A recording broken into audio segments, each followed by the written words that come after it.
Hey y'all, what's good, beautiful people? It's your girl Tay, and I'm here yet again with another update video. So definitely make sure you guys smash that like button, comment down below, subscribe, then push your post notification bell button so that way anytime I upload a video, you will be notified. Y'all know I got fans on. I got a million of them on. I do apologize, but it is what it is. It's hot up here, okay? It is Saturday. Happy Saturday. I missed a video yesterday, and I said I was not going to do that anymore. I was going to give y'all 5 videos a week. So even though I missed yesterday, I just really didn't want to take the time on my break. I'm going to be getting up earlier now because my daughter is going to be going to school in person, so I will be able to record my videos before I actually start my shift, which is going to be a whole heck of a lot better, so I don't have to worry about editing the video in between, taking calls and all of that jazz. Okay, so moving on, you guys, we're just going to do a whole bunch of daily news updates, let you guys know what's going on in the world. A couple of you guys actually said thank you for the information that I gave you regarding the gabapentin medication, the prescription medication. That's why I do these videos, is exactly for that. I take prescription medication myself. I take metformin, whatever it is, the diabetes medication. I take hydrochlorothiazide. I ain't going to give y'all all my business, but I take high blood pressure pills, and I do take prescription medication, so it's definitely good to keep up with what's going on as it pertains to the medications that we are putting in our system, because you never know. You just never can be too careful. Okay, so moving on from that, we've got some news in California. This came out a couple of days ago. I don't know if I read this, you guys. I don't think I have, because this title looks new to me. However, it says, if you're pregnant, California will begin paying for a new health screening. California will offer DNA screening to pregnant people who want to evaluate the risk of chromosomal abnormalities in their fetuses starting in mid-September. Cell-free DNA screening measures the risk that a fetus has certain chromosomal conditions by analyzing fetal cells in the pregnant person's blood. Okay, I don't like the fact, I don't know if they're trying to keep it general, but it's pregnant women. We're the only ones that get pregnant. Stop trying to take that away from us. It's us, okay? Maybe I'm just reading into it too much, but I don't like that. Don't try to generalize it, because that's not what it is. It's women, pregnant women, okay? It's supposed to be offered to all pregnant patients according to the standards set by the American College of Obstetricians and Gynecologists, the ACOG. With new changes to the California Department of Public Health's prenatal screening program, the test will be available for the first time to many lower income Californians. Okay, without insurance, the fee is $221.60, just in case you were wondering, but the screening will be covered by Medi-Cal and many private insurers, particularly for Medi-Cal beneficiaries, said midwife Madeline Wisner. This increased access is huge. Okay, it is the standard of care now, said Wisner, or Wisner, I don't know which one it is, who runs Welcome Home Midwifery Services in Sacramento. We offer it to everyone, but it has been cost prohibitive for a lot of folks. So I'm not sure if this is the same test, because I know that they do that. I forgot what it's called. It's on the tip of my tongue. But it's a procedure that they do where they stick the needle through the woman's uterus and take out a portion of the amniotic fluid to test to see if there is any likelihood that the baby could have Down syndrome or any of those other genetic or hereditary issues or whatever. But I know that they do that generally when you're over the age of 35. It's kind of like standard. If you're over 35, they do that type of test. I forgot what that test is called. Y'all know what it is, but I'm wondering if this is similar to that, but they've most likely developed the test now to where it's at any age, which I think that test you can get for any age. So it's not really giving any details as to what's the difference between this one and the other one. Does this one give you a more wider variety of illnesses or possibilities that could be wrong with your baby? Does it have any, honestly, I don't know. For a person like me, this is not necessarily a test that, I think that it's good for those of you who are interested in that, but for myself personally, this is definitely not a test that I would gravitate to. I'm just the type of person, I'm going to love my baby regardless. You know what I mean? It's my baby. It's regardless of the fact. I don't need to know if they're going to have, I think I will cross that bridge when I get there. A lot of times I feel like we manifest the fears, the things that we're trying to stay away from. We end up manifesting that because that's all we're thinking about. And in a situation like this, I always try to think positive and be positive, because I don't want anything to happen to me or to my baby. So that's not a test. I think that I would be stressed out waiting for the results. I don't know. You guys let me know how you feel about that down below in the comment section. But for me personally, this is definitely not a test that I would gravitate towards for myself if I were to ever have any more children, and I don't see that happening anytime soon. And we'll talk about that in a completely different video, most likely on my other channel, you guys. But I love babies, and I said that I wanted one more, but no, I'm not. I'm not about to. I'm done. I'm done. I'm done. And I'm done. That's all I'm gonna say about that. For years, California's prenatal screening program has offered an older type of screening that leads to more false positives. Because the state pays for follow-up care and tests, the cfDNA screening is expected to save money and reduce anxiety by eliminating many false positives. The state plans to begin testing people who are 10 or more weeks along in their pregnancy starting September the 19th. Okay. Does it give any information? What are you testing for?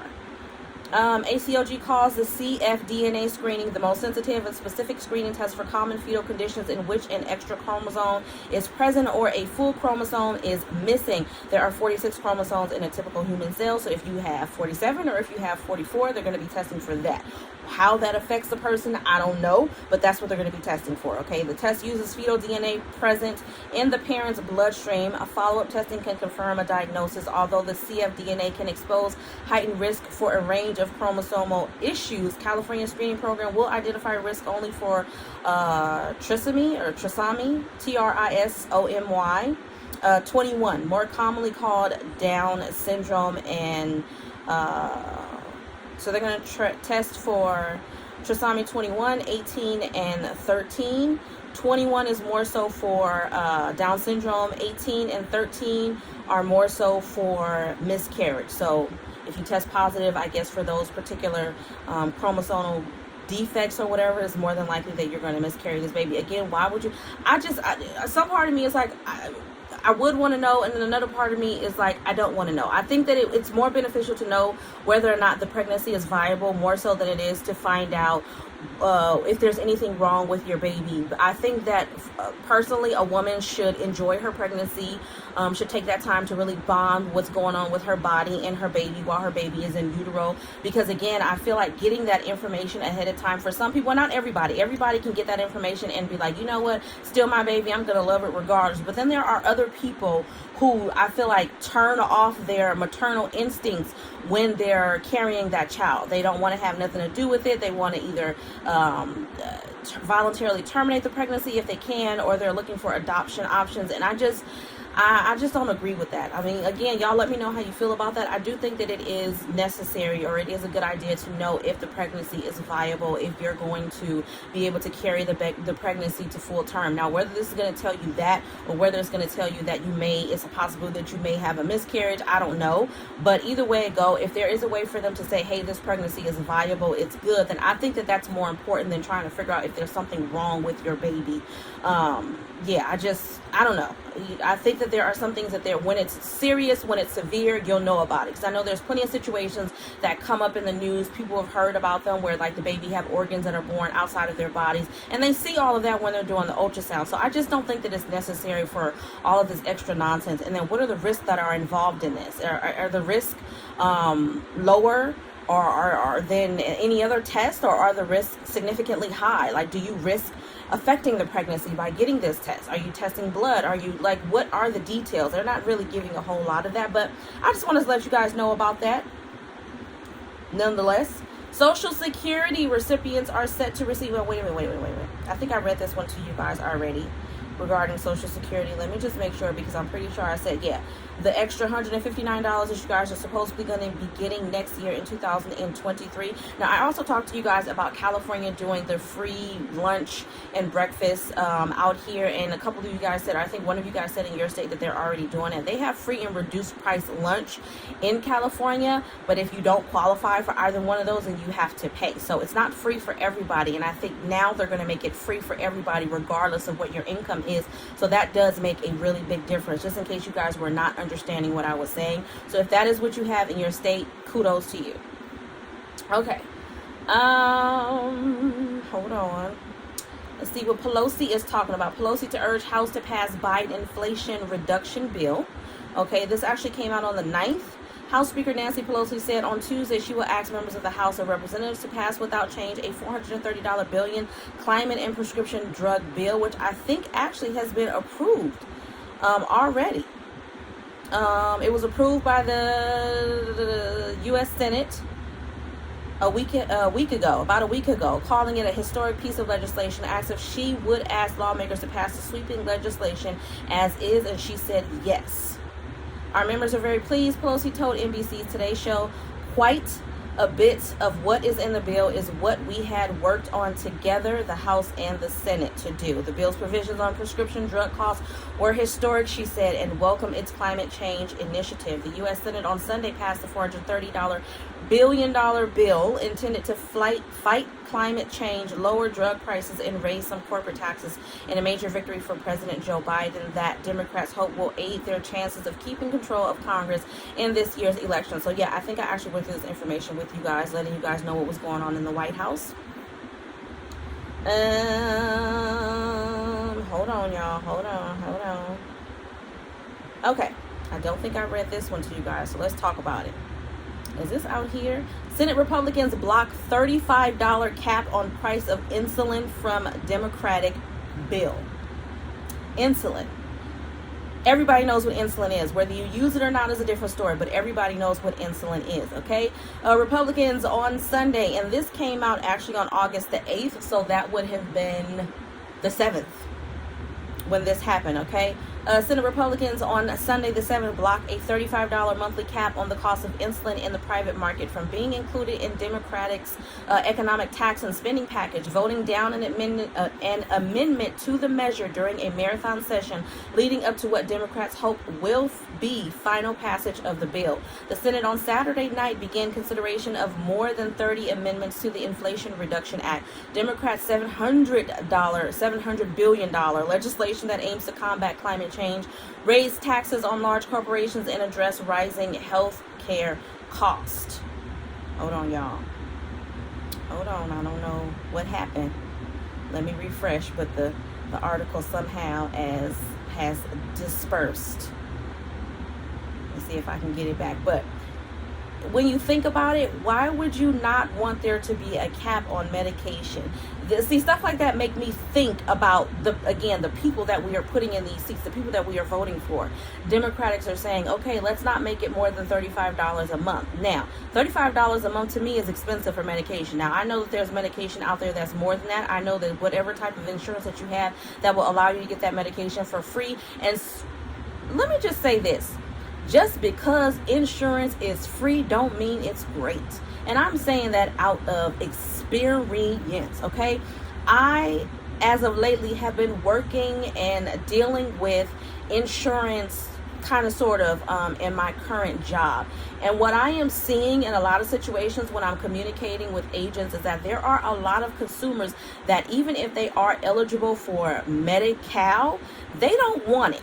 And I suspect that the reason why is because the quality of care when you have Medi-Cal is horrible.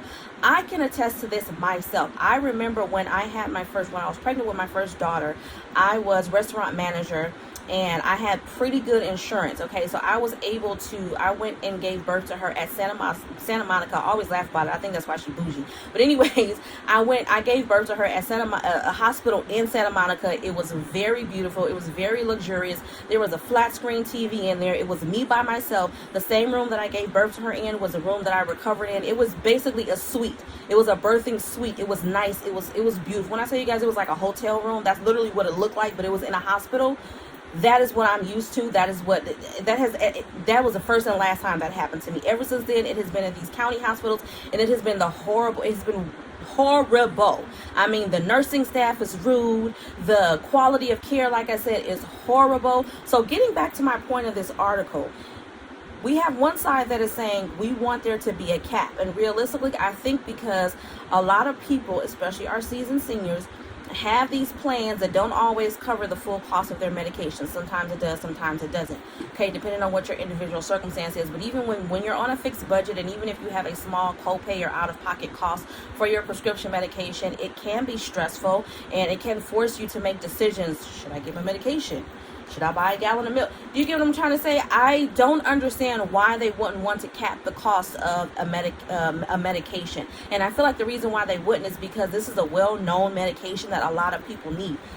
Diabetes is running rampant across the United States of America. I just recently got diagnosed with diabetes. We're going to get rid of that. I rebuke that in the name of Jesus. But anyways, diabetic medication, as well as a couple of other medications, are well known, are highly used, and the only reason I can figure that they wouldn't want to cap it is for that reason, because they're highly used and because it's very lucrative.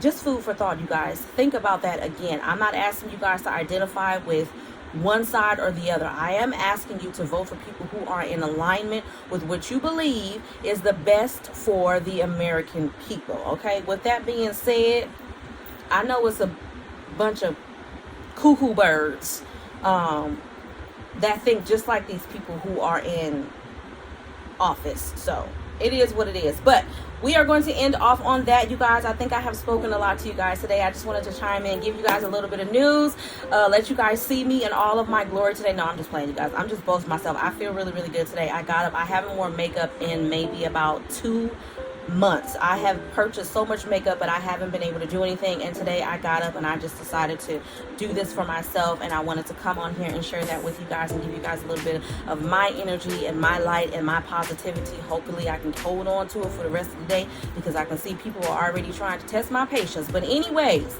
on that note, you guys, I hope this information was in some way helpful or useful to you guys in the least little bit. Do me a favor, if you haven't already, don't forget to smash that like button, because it really does help to let YouTube know that you like what I'm doing and you want me to stick around. Also, let's drop some yellow hearts down below. Let's go along with the theme of the makeup today. Let me know you made it all the way to the end of the video. Don't forget to check the description box, as there will be a link to my beauty and lifestyle channel, as well as a link for Amazon Prime free, which you can get 30 days free on me. On that note, I'm going to say, remember to live, love, and elevate, and I will definitely see you guys in the next video. Peace, y'all. Bye.